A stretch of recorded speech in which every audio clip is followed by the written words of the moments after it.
Donald Trump has obviously gotten some really, really bad poll numbers over the past few weeks. But one that came out this past weekend was by far the most damning poll that has come out for Donald Trump. And this one has the most significant impact on whether or not this man has any chance of being reelected in November.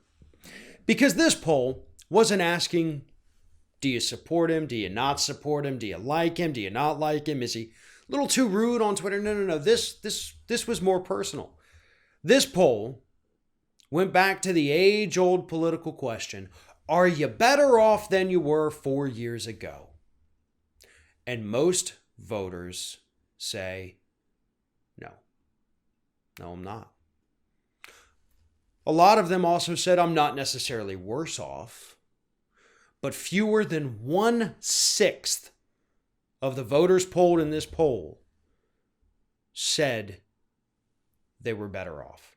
So less than 1/6 of the population said, yeah, I'm doing better under Donald Trump. And they all kind of fit into the same category, the folks that say they're doing better. They're all white for the most part. And for the most part, they all make over $80,000 a year.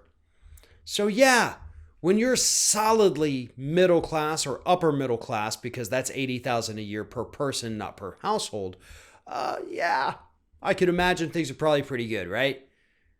They've gotten better for you because you do qualify for the tax cuts. The rest of the country, nope.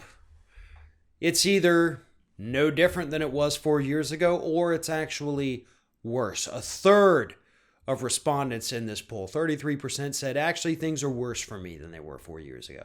And that's the number we got to focus on. Oh, in addition to this number, which is 42% of those surveys rated Trump's overall handling of the economy negatively, while 35% say he's done a good job.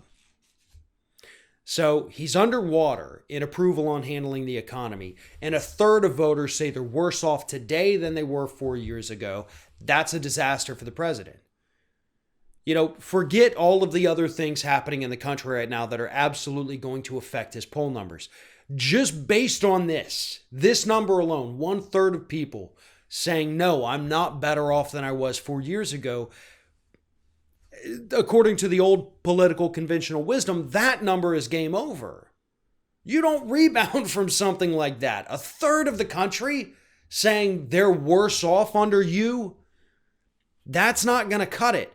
Especially when you consider the fact that only half of us in this country vote, and a third of them say you've pissed them off and you've screwed them financially. Yeah, those people are going to vote because they're very, very unhappy with what you personally have done to them. So that's why I say that this particular poll right here has more impact on the 2020 election than the other polls. Yeah, Biden's kicking Trump's butt left and right, state by state, swing state to swing state.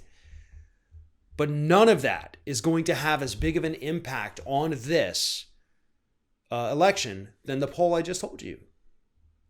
Because people vote for their own self-interest. Good or bad, they vote for their own self-interest. This is showing that people aren't doing better. Again, a lot of them say they're also not doing worse. But if the opportunity to do better emerges, say, with a different president, they're far more likely to take it. And that's another reason this is so bad for Trump. If Biden is offering nothing more than the same that Trump is offering, then that actually would give the edge to Trump. So if Biden can just offer a tiny sliver of something better, this election's in the bag. The question is, can he do that? That's like the bare minimum of asking. And it's still unclear whether or not Biden is going to be able to offer something, anything, better than the horribleness that we're getting from Trump right now.